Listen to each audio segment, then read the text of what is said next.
राष्ट्रवादी काँग्रेस पक्षाचे ज्येष्ठ नेते आणि माजी केंद्रीय कृषी मंत्री शरदचंद्रजी पवार यांच्या मुंबई येथील निवासस्थानावरती एसटी कर्मचाऱ्यांनी हल्ला केला।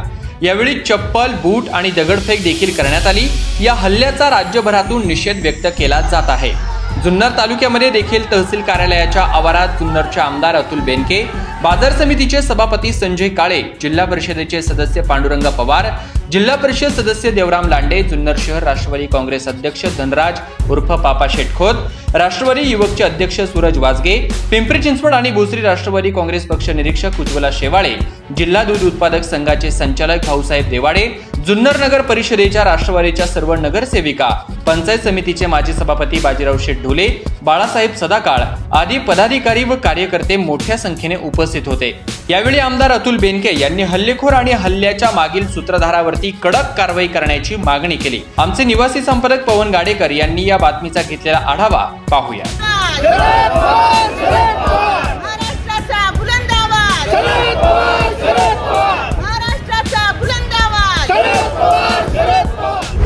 शरदचंद्रजी पवार साहेब हे असं व्यक्तिमत्व आहे की ज्यांच्यामुळं आपला जुन्नर तालुका घडलेला आहे। या जुन्नर तालुक्यातल्या प्रत्येक नागरिकाच्या घरापर्यंत जी काही सुबत्ता आहे ती आदरणीय शरदचंद्रजी पवार साहेबांमुळे आहे। अनेक वेगळे राजकीय पक्ष आहेत, वेगळ्या विचाराचे लोक महाराष्ट्रात आणि आपल्या तालुक्यात आहेत, पण छातीवर हात ठेवून मात्र प्रत्येक माझ्या जुन्नर तालुक्यातला सुपुत्र हा सांगतो की आमच्या शेतीमध्ये जी सुबत्ता आली, आमच्या शिवारापर्यंत जे पाणी आलं,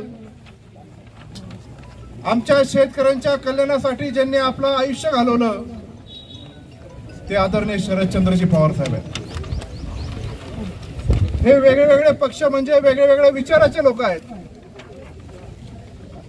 प्रत्येक माणसाचा विचार वेगळा असू शकतो,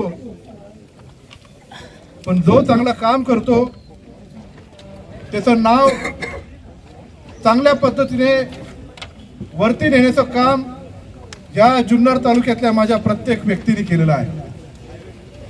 आणि मग आपल्या तालुक्यामध्ये, आपल्या कुटुंबामध्ये, आपल्या घरामध्ये ज्या माणसाने सुबत्ता आणली अशा आपल्या वडीलधारी माणसावरच त्यांच्या घरावर जो प्रकारचा हल्ला झाला तो फक्त त्यांच्यावरच नाही तर आपल्या प्रत्येक कुटुंबावर आणि प्रत्येक घरावर हल्ला झालाय असं आम्ही सगळेजण मानतो। कालची घटना घडली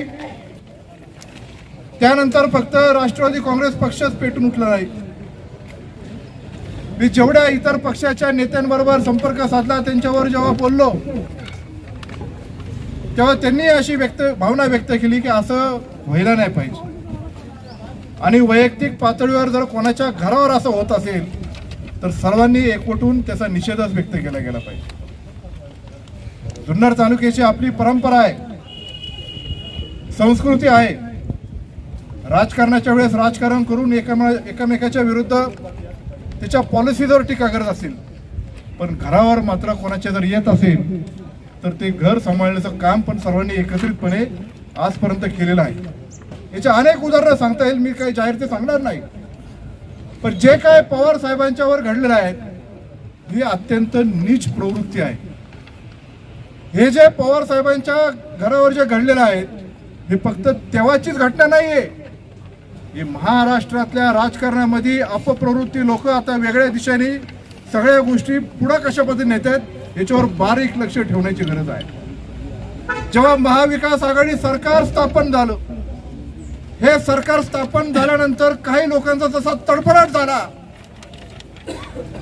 मासा जसा पाण्यामध्ये बाहेर काढल्यावर तडफडतो तसं सत्तेतून आम्ही बाहेर काढल्यानंतर तडफडा व्हायला लागला। जेव्हा महाविकास आघाडी प्रत्येक गोष्टीवर चांगल्या पद्धतीने महाराष्ट्रातल्या जनतेला न्याय देण्याच्या भूमिकेतून पुढे जात असताना कुठल्या स्तरावर अपयश नाही येत तर मग जातीचं राजकारण करायचं, कोणाच्या तरी माग आड लपून काहीतरी कारवाई करायच्या, अशा प्रकारच्या गोष्टी आता पुढे येऊ लागल्या आहेत। मग बौद्ध समाजाचा तिरस्कार करायचा, मुस्लिम समाजाचा तिरस्कार करायचा, माझ्या आदिवासी लोकांना वनवासी म्हणायचं आणि जाती जातीमध्ये तेढ निर्माण करण्याचं काम काही मंडळी थेटपणे करतात आणि काही मंडळी कोणाच्या तरी पदराआड लपून करतायत हे आपण काही गेल्या वर्षाबरोबर पाहिलं. मग आंदोलन कशासाठी असतं? आंदोलन हे मागण्या करण्यासाठी असतं. सनदी मार्गाने आंदोलन चाललं, पण जे मागण्या मान्यच होऊ शकत नाही ते भाजपच्या नेत्यांनी पण तिथं सांगितलं की विलिनीकरण शक्य नाही. त्यांचं पण सरकार होतं ना, तिथल्या पण मंत्री परिवहन मंत्री त्यांनी सांगितलं होतं ना की विलिनीकरण शक्य नाही.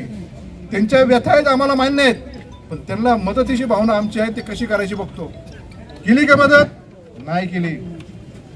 आता महाविकास आघाडी सरकारने मदत केलेली आहे. महाविकास आघाडी सरकारने एसटी कर्मचाऱ्यांच्या कुटुंबामध्ये आनंद निर्माण होईल अशा प्रकारचा निर्णय घेतलाय. जे होणार ते होणार सांगितलं, जे नाही होणार ते उगाचच राज्याला वेठी धरून अशा प्रकारचे काही लोक ते कर्मचाऱ्यांना भडकून असं करत असेल तर हे योग्य नाही. ऊसतोड कामगार जो आपण म्हणतो त्या ऊसतोड कामगारांना मदत करण्यासाठी आपण प्रत्येक सरकार काही ना काही आश्वासन देत आलेलं आहे. ते आश्वासन देत असताना कुणी मागण्या मंजूर नाही केल्या, पण महाविकास आघाडी सरकारने गोपीनाथ मुंडे यांच्या नावाने महामंडळ स्थापन केलं. 110 कोटी सरकारने दिलेत.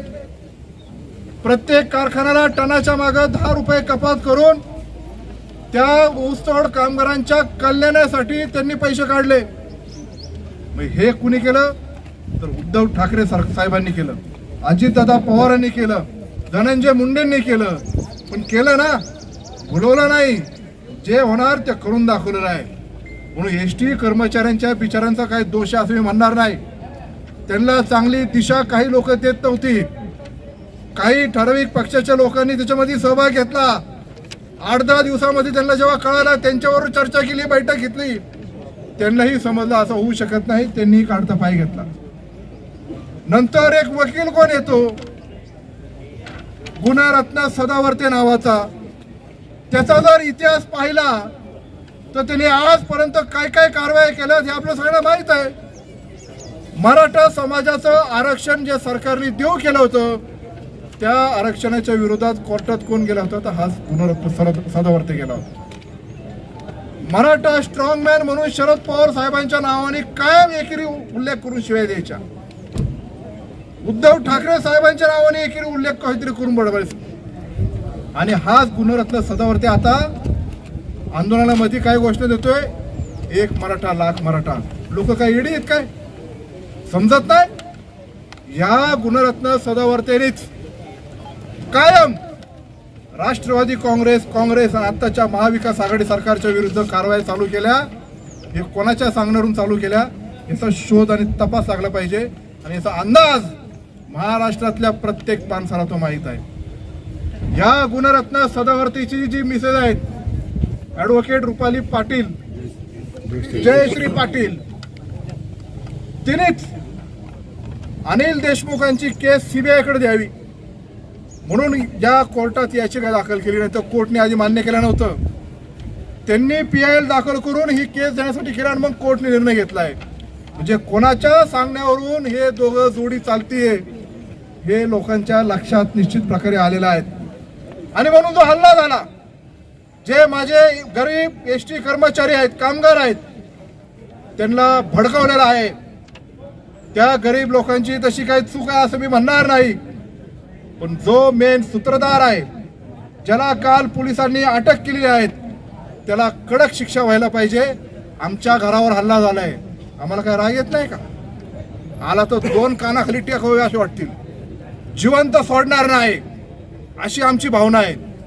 पण आता महाराष्ट्र सरकार, महाविकास आघाडी सरकार आहे. सरकारवर आमचा भरोसा आहे, पोलिसांवर आमचा भरोसा आहे. पोलीस निश्चित प्रकारे चांगली कडक त्याच्यावर कारवाई करतील. पण आमच्या घरावर हल्ला झालाय तो पुन्हा एकदा या महाराष्ट्रातच नाही तर देशात कुठल्याही पक्षाच्या राजकीय नेत्यावर अशा प्रकारचं षडयंत्र होऊ नये म्हणून सगळ्याच पक्षाच्या देशातले लोक एकत्र येऊन या बाबतीची दखल घेणार की नाही. आणि राजकारण करायचं तर कुठल्या स्तरावर जाऊन करायची, किती खाली उतरायचं, किती नीचपणा करायचा आहे हा महाराष्ट्रातल्या प्रत्येक व्यक्तीने ठरवला गेला पाहिजे. अत्यंत खालच्या पातळीवर राजकारण करून काहीतरी करून बदनाम करायचं आणि अशा गोष्टीवर हे करायचं. अरे जो पवार साहेब कायम गरिबांच्या मदतीच्या मागे, गरिबीसाठी गरिबांच्या मागे उभा राहिलेला आहे, ज्यांच्यावर अन्याय होईल, कामगार होईल, कष्टकरी होईल, त्यांच्या मागे उभा राहिलेला आहे. 50 वर्षाची कारकीर्द आली तरी पवार साहेब काय थांबत नाही. त्यांना कायम काही कुठं तिढा आला तर चांगल्या प्रकारचं मार्गदर्शन करून लोकांच्या हितासाठी ते काम करतात. अशा माणसांवर राजकीय सूडबुद्धीने अशा प्रकारची जी काही कारवाई केलेली आहेत ही निषेधार्थ आहे. या पुरोगामी आणि बहुजन समाजाच्या महाराष्ट्रामध्ये ती मान्य नाही. राष्ट्रवादी काँग्रेस पक्ष हा शरदचंद्रजी पवार साहेबांच्या नेतृत्वाखाली पुरोगामी विचाराचा पक्ष आहे, बहुजन समाजाचा पक्ष आहे. बहुजन समाजामधील सगळ्या जाती धर्माला एकत्र घेऊन पुढे जाणारा पक्ष आहे. रयतेचा राजा छत्रपती शिवाजी महाराजांच्या खरे विचाराचे वारसदार कोण असेल तर ते शरदचंद्रजी पवार साहेब आहेत. आणि या विचार आपल्याला जिवंत ठेवायचा आहे. यशवंतराव चव्हाण साहेबांचा विचार जिवंत ठेवायचा आहे. वसंतदादा पाटलांचा विचार आपल्याला जिवंत ठेवायचा आहे. आणि हा विचार जो आहे, माणूस जरी पुढे गेला काय जरी झालं तर विचार संपता कामा नये. म्हणून ही जी घटना घडलेली आहे, या घटनेचा राग, चीड अत्यंत मनामध्ये, खूप सगळ्यांच्या मनामध्ये आहे. आजचं पण आंदोलन करायचं असतं तर लय मोठं झालं असतं. माझीच काळे साहेब आणि पांडुरंग पवार साहेबांची जेव्हा चर्चा झाली, पदाधिकाऱ्यांनाच बोलवा, उन्हाळ्याचे दिवस आहेत, खूप हीट आहेत, जनरेशन विजेचं कमी असल्यामुळं लोड शेडिंग काही प्रमाणामध्ये करावं लागतंय. मग पाण्याचं टायमिंग ॲडजस्ट करायचं आहे, शेतीला पाणी उपलब्ध करून द्यायचं आहे. प्रत्येक कॅनॉल, नदी, केटीला पाणी पोचवण्याचं आपण काम करतोय, ते आत्ताच पाणी पोचलं पाहिजे. पण याच्यामध्ये लोकांच्या जरी भावना असल्या, आपण म्हटलं तर ते काय नाही म्हणणार नाही, पण गर्दी करून हे करण्यापेक्षा आपण पदाधिकारी जाऊन आपण प्रतिकात्मक निषेध व्यक्त करून आपल्या ज्या भावना आहेत ते तहसीलदार साहेबांना सांगून शांतते आणि संयमाच्या मार्गाने आपल्याला ते करायचं. पण आता आमच्या घरावर जे झालेलं आहे ते आम्ही इथून पुढे आता सहन करणार नाही. जर भविष्यात अशा घटना जर पुढे अजून घडत राहिल्या, किंबहुना याच्यामधून आम्हाला समाधानकारक कारवाई जर प्राप्त नाही झाली तर पुढचं आंदोलन मात्र एकदम अत्यंत मोठं आणि तीव्र होईल. आणि ते राष्ट्रवादी काँग्रेस पक्षाचं नसेल, कुठल्या इलेक्शनसाठी नसेल. या जुन्नर तालुक्यामध्ये ज्यांनी प्रत्येक कुटुंबामध्ये मदत केली आहे, जे शरदचंद्रजी पवार साहेबांच्या पाठीमागे उभं राहण्यासाठी, जुन्नर तालुक्यातल्या प्रत्येक कुटुंबातला, शेतकरी कुटुंबातला एक सदस्य रस्त्यावर उतरल्याशिवाय राहणार नाही.